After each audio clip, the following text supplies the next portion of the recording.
The invitation arrived printed on iridescent vellum that shimmered like oil on water.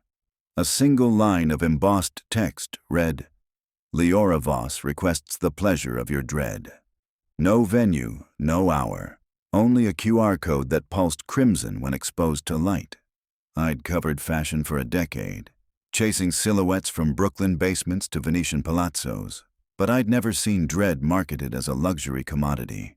That alone earned my RSVP. The car that gathered me 2 Saturdays later had no driver. Its seats, upholstered in eelskin, adjusted to my posture as though memorizing me. We glided through mist-thick Paris streets until a decommissioned abattoir rose out of the fog. Floodlights turned the rain into falling needles of glass.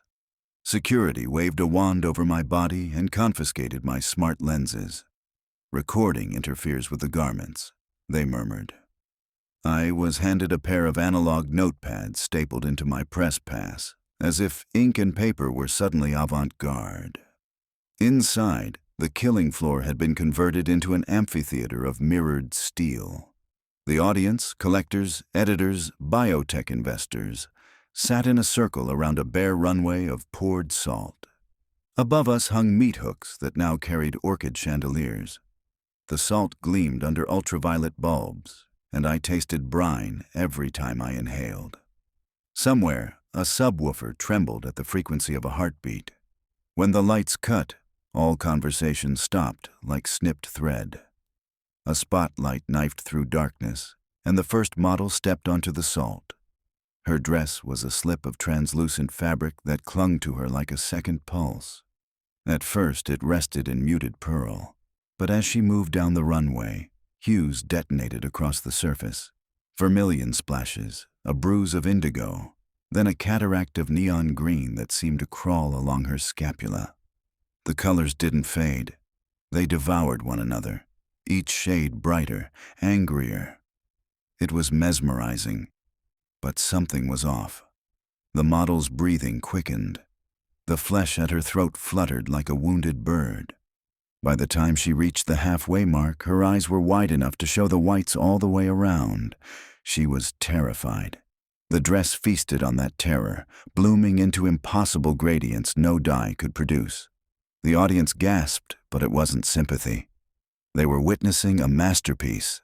One by one, the models followed, each garment more vivid, each model more distressed.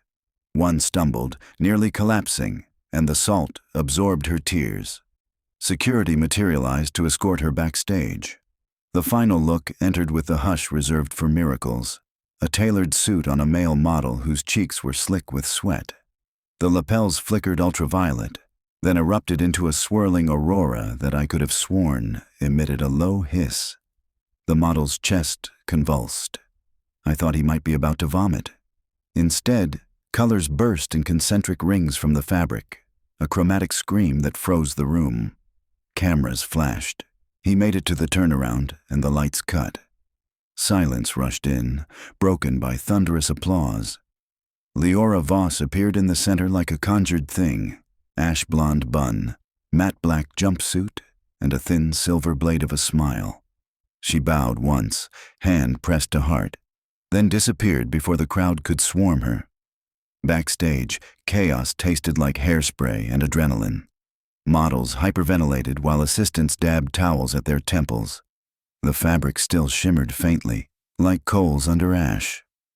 I cornered a junior seamstress who was folding a garment into an airtight case. "What is that cloth?" I asked, voice low. She looked over both shoulders, then whispered, "It's called arachne silk. Organic. Biotextile. It metabolizes catecholamines, adrenaline, norepinephrine. Fear, basically. Metabolizes. Feeds," she said, and zipped the case, shutting away the leftover light. The next morning's headlines were ecstatic. Voss turns panic into prism. Terror couture. Wearable mood ring for the apocalypse. Prices soared before production had begun. Oligarchs dispatched assistants with blank checks. Leora granted no interviews. That silence was oxygen to rumor, and rumor ignites. I found the suit's male model, Luca Serrano, in a clinic on Rue de Sèvres. He lay on a gurney, sheet tugged to his clavicle, eyes jittering behind closed lids. A nurse told me he'd arrived with tachycardia and severe dehydration. When I asked what had happened, her mouth pinched. "He says the suit whispered to him," she said. "Whispered what?" She shuddered. "That it was hungry." Luca came to briefly. His voice rasped like an old phonograph. "It tightens," he said. "Breath in, breath out, it knows. The more scared you get, the brighter it shines. But it presses until you think your ribs will powder, and you can't tear it off. It enjoys you." I left him dozing and went hunting patents. On the EU intellectual property server, I located filing number G2211, Neurochromic Bioweave, registered to Chromadyne Labs, subsidiary of Voss Atelier. The abstract detailed genetically spliced chromatophores derived from cuttlefish, engineered to respond to cortisol and epinephrine. An addendum referenced self-sustaining feedback loops. Translation: the textile didn't just read fear, it amplified it. Side effects were listed in fine print. Possible panic acceleration, dissociative episodes, cardiovascular stress, prolonged exposure not advised. By Thursday, social media was alive with selfies of trust fund kids wearing samples. The colors dazzled, but their smiles looked glued. One video showed a girl in Kyoto shrieking as her jacket ignited into ultraviolet flames. Views passed 5 million before it was pulled for disturbing content. I requested an interview again. Leora's assistant responded with an address and a time. Her atelier occupied the top floor of a derelict department store in Belleville. The elevator smelled of ozone. Inside the studio, bolts of silk hung from meat hooks, glowing faintly under blacklight. Leora waited by a drafting table, petting a length of burgundy fabric like it were alive. "You want to write a takedown," she said before I'd spoken. Her accent had the lacquered edges of Swiss boarding schools. "Ethical horror, yes?" "I want to understand," I replied, recorder dormant in my pocket. She gestured to a chair. I remained standing. "Fear is the last authentic emotion," she said, stroking the cloth. "Joy is curated. Sadness performed, even anger is algorithmic, but terror, pure terror, cannot be faked. I've given it a palate. By harming people, by revealing them." She met my eyes. They were the gray of raw steel. "Do you know why collectors crave vintage Yuuzhan? Imperfection, the tremor in the artisan's hand. My garments capture the finest tremor of all, the soul in crisis." Luca Serrano might disagree. "He signed a waiver, and he will walk again," she sniffed. "And that suit now bears a blue I have never seen in nature, collected forever." Her face softened into something like wonder. "A reliquary of breath." I told her she was trafficking in trauma. She corrected me. "I am harvesting divinity." That might have been theatrics, but then she extended the burgundy fabric toward me. "Contain your judgment until you've experienced it." It moved, either by air current or intent. I couldn't tell. I declined. "Another time," she said, and turned away, dismissal executed with surgical precision. Outside, twilight carved shadows up the boulevard. I felt as though I'd walked out of a freezer. 2 weeks passed. Stories circulated. A Geneva banker who hung himself wearing a chromadyne tie that had turned black-violet. A pop star in Buenos Aires, hospitalized after her stage cape erupted in strobing scarlet mid-concert, inducing a seizure among fans. The incidents only fueled desire. A single scarf fetched 2.1 million euros at Christie's, its provenance labeled Model 04, Panic Revision. The colors, opaline blue swirling with sickly gold, were reportedly locked after the model's heart attack. Pressure mounted for bans, but legislators moved slower than capital. While committees drafted safety guidelines, collectors emptied accounts. I turned in 2 damning articles. Both were killed by legal. An anonymous source pointed me toward an underground show rumored to be Voss's final before shifting to private commissions. The runway, they said, would feature an audience participation piece. That was bait. I bit. The show took place in a bunker beneath an abandoned metro station. Guests surrendered electronics at gunpoint. Real guns, not prop. We were led through concrete corridors until the world above ceased to exist. The runway was a circular pit lined in black mirrors.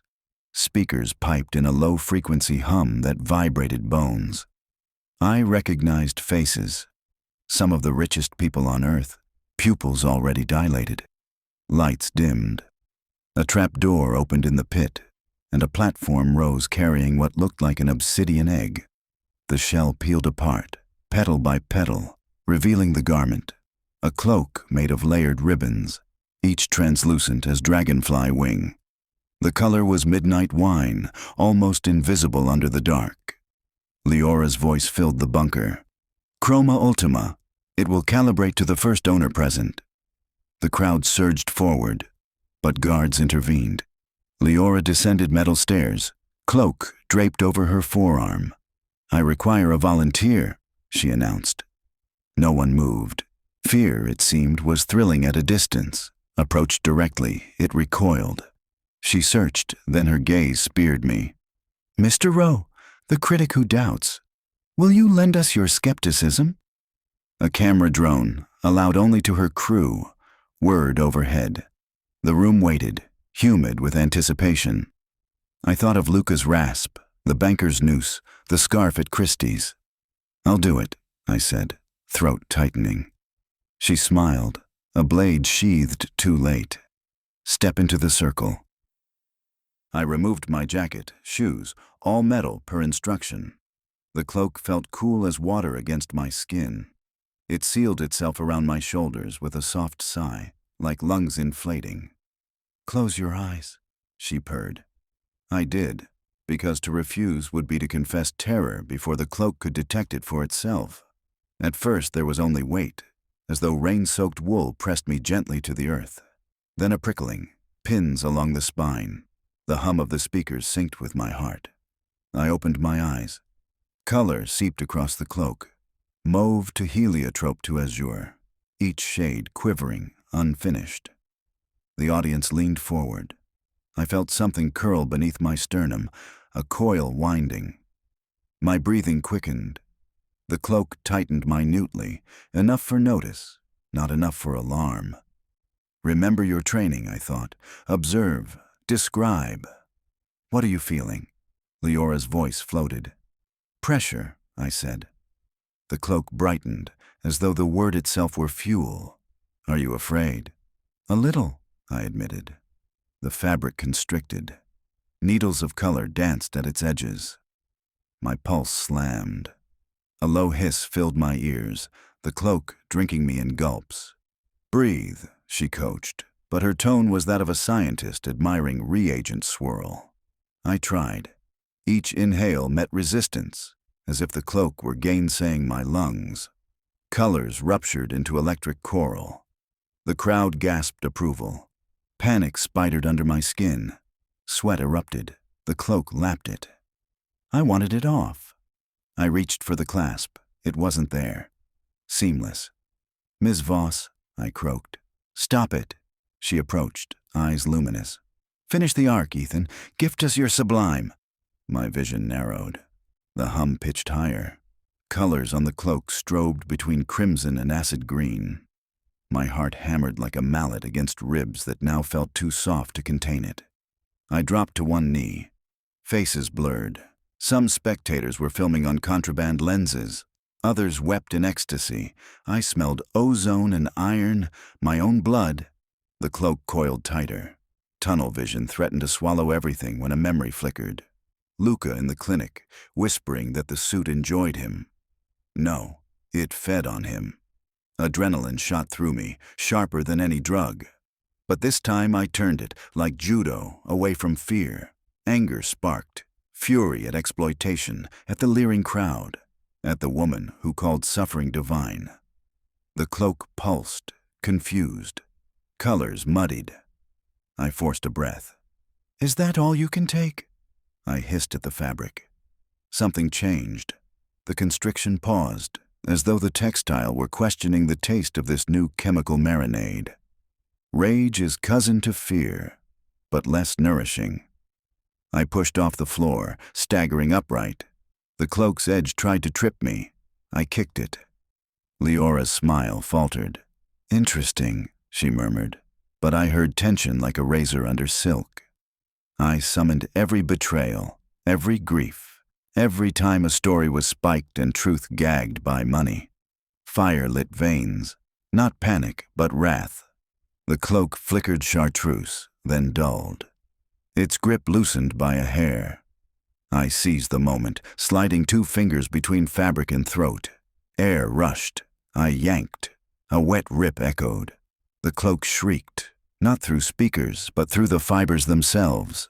A keening metallic wail that set teeth on edge. I tore again, feeling strands snap like sinew. The garment dropped, convulsing on the salt floor, colors spasming in epileptic strobes. I stumbled back. Gasps erupted. Some spectators recoiled, others recorded greedily. Leora's face was a mask peeled of triumph. Guards approached, but she lifted a hand. "Let him go!" Blood pounded in my ears. My skin was welted where the cloak had cinched, purple bruises already budded. Yet I was alive. Lungs roaring with oxygen, sticky as honey. Leora knelt by the cloak. It lay deflated, as though I had punctured a lung. Colors drained to dull ochre. "Starved," she whispered, stroking it. She looked up at me with something bordering on admiration. "You're the first to deny it." "What are you?" I asked, voice hoarse. "Designer? Parasite?" "Conductor," she said. "To play terror, one must know every note." "Then you won't mind if the audience hears the whole symphony." I tapped my temple, indicating the discreet subdermal recorder grafted months earlier after too many confiscations. Her eyes widened a fraction. She had miscalculated the lengths a journalist will go. "You can release it," she said. Not a plea, an invitation. And the appetite will only grow, forbidden fruit, etc. My waiting list spans 5 continents. "Let them wait," I growled. I walked out, past guards unsure of their orders, past patrons whose couture now looked drab beside violence. At the exit, an assistant tried to hand me a waiver. I didn't break stride. Above ground, dawn probed the city, tentative pink-edging rooftops. My legs quivered, but each step felt like reclaiming real estate from nightmare.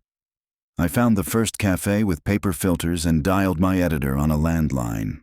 "I've got it all," I said. "Audio, descriptions, first-hand testimony. They'll sue." "Let them. This one won't stay buried." The exposé ran everywhere. We bypassed timid outlets, dumping files to the commons. Medical reports, patents, audio of my heartbeat accelerating under cloth. Public outrage sprinted faster than lawyers.